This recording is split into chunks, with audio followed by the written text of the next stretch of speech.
नमस्कार दोस्तों। हाथी की स्थिति बाघ के समान है। 2010 में राष्ट्रीय धरोहर के रूप में हाथी को घोषित भी किया जा चुका है।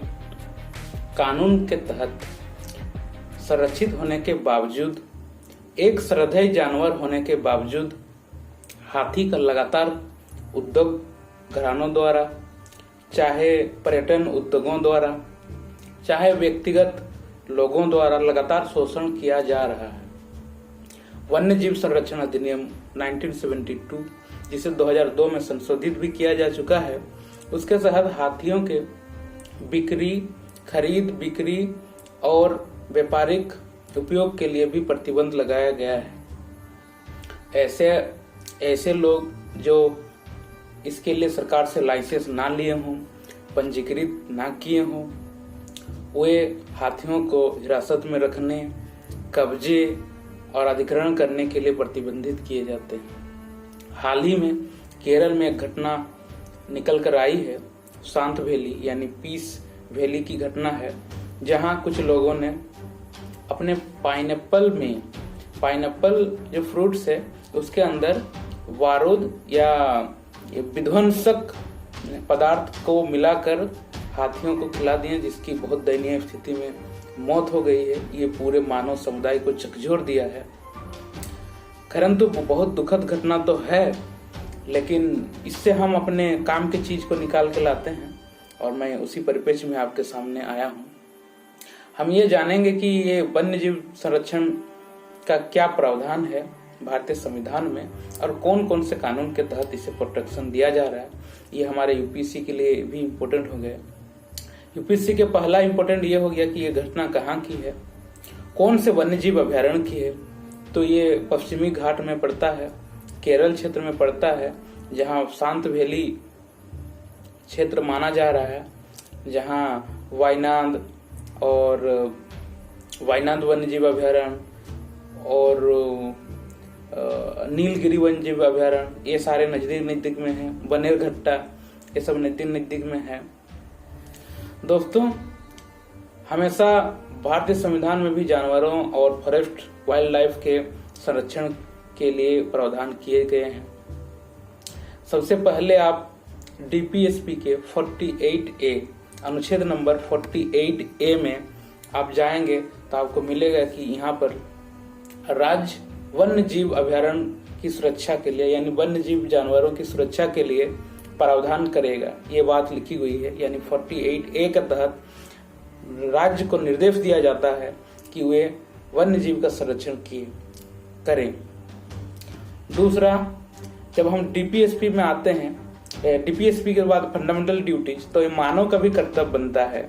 51A अनुच्छेद पार्ट 4A अनुच्छेद 51 के तहत 51G में ये बात लिखी गई है कि मानव हमेशा फॉरेस्ट, रिवर, वन्यजीव अभ्यारण्य और ऐसी कोई भी संपत्ति जो वन्य जीव से रिलेटेड हो उसका संरक्षण करेगी, उसका संरक्षण करेगी। दूसरी बात, इसकी प्रोटेक्शन के लिए अभी तक में वाइल्ड लाइफ प्रोटेक्शन एक्ट 1972 को ही धरोहर 1972 को ही मुख्य माना जाता है, जिसे 2002 में संशोधन किया गया है। उसकी धारा 43 यानी 1972 act, wild life protection act 1972 धारा 43 में कोई मौद्रिक विचार से या किसी अन्य लाभदायक लाभ के लिए कोई व्यक्ति किसी दूसरे व्यक्ति को कैद, हाथियों की बिक्री, खरीद तथा इसका हस्तांतरण को प्रतिबंधित करता है। इसके सबसेक्शन 2A में जब आ जाएंगे, यानी section 40 subsection 2A of section 40, तो हमें मिलेगा कि जो 2002 में अमेंडमेंट हुआ है उस पर इसके स्वामित्व, वाइल्ड लाइफ सेंचुरी का जो वन्य हाथी होगा उसके स्वामित्व अधिकार लाइसेंस प्राप्त व्यक्ति के अलावा यदि वो हाथी किसी अन्य व्यक्ति के कब्जे में हो या उसके कैद में हो तो हम उसे दंडित कर सकते हैं, वो निषिद्ध माना जाएगा। इसके धारा 40 के उपखंड 2B में जब आएंगे तो इसमें किसी भी बंदी जानवर, पशु लेख, ट्रॉफी, औपचारिक ट्रॉफी करने वाला व्यक्ति, यानी जो ट्रैफिकिंग, जो वाइल्ड लाइफ ट्रैफिकिंग है, वो जो ट्रैफिकिंग करने वाला व्यक्ति को ये अधिकारी या अधिकारियों के द्वारा निषिद्ध किया जाएगा और इसके तहत उन्हें कानून में दंडित करने का भी प्रावधान है। तो दंडित कराने का क्या प्रावधान है, हम इसको कुछ निकाल के रखे हैं, मैं आपको ये जानकारी के लिए बता देता हूं कि इसके वाइल्ड लाइफ 1972 जो एक्ट है उसमें शेड्यूल 1 यानी शेड्यूल 1 में हाथी की बात की गई है, हाथी को संरक्षण देने की बात की गई है। यदि उसमें हाथी को यदि उसमें मारा जाता है या उसकी आग के कारण हाथी की मौत हो जाती है तो आपको 7 वर्ष की सजा और 25,000 रुपये जुर्माना का भी प्रावधान किया गया है। आप वाइल्ड लाइफ प्रोटेक्शन एक्ट 1972 में आइएगा तो अलग अलग पार्ट बनाया गया है, 1, 2, 3, 4 ऐसे करके। वहां कौन सेंचुरी होगा, कौन नेशनल पार्क होगा, कौन जू होगा, उसके बारे में अलग अलग डेफिनेशन दिए गए हैं, तो उसे आपको देखना चाहिए।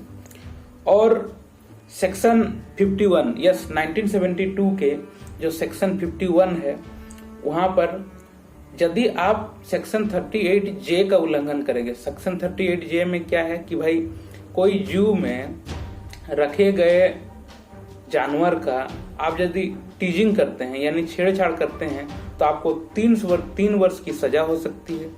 दूसरा, आपको 25,000 रुपये का जुर्माना भी हो सकता है। तो ये प्रावधान हमारे किए गए हैं। आप किसके साथ इसकी सजा मिलेगी?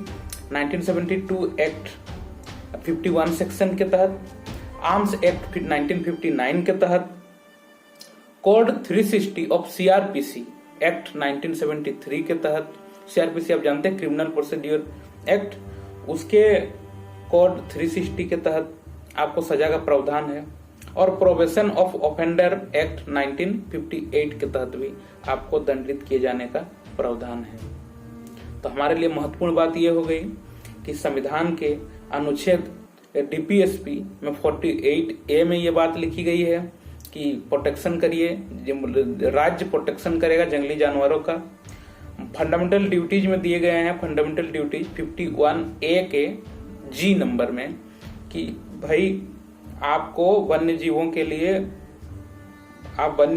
संरक्षण आपको करना चाहिए, उस दिशा में व्यक्तियों को कार्य करना चाहिए, ये आपका मूल कर्तव्य है।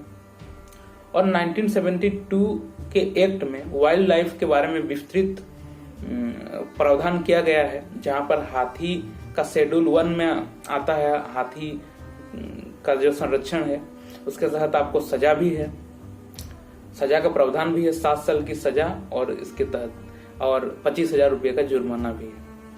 तो ये मुझे लगा कि ये आपको विस्तृत जानकारी देनी चाहिए क्योंकि ये UPSC के लिए भी बहुत महत्वपूर्ण साबित होगा। Okay, so thank you friends, बहुत बहुत धन्यवाद।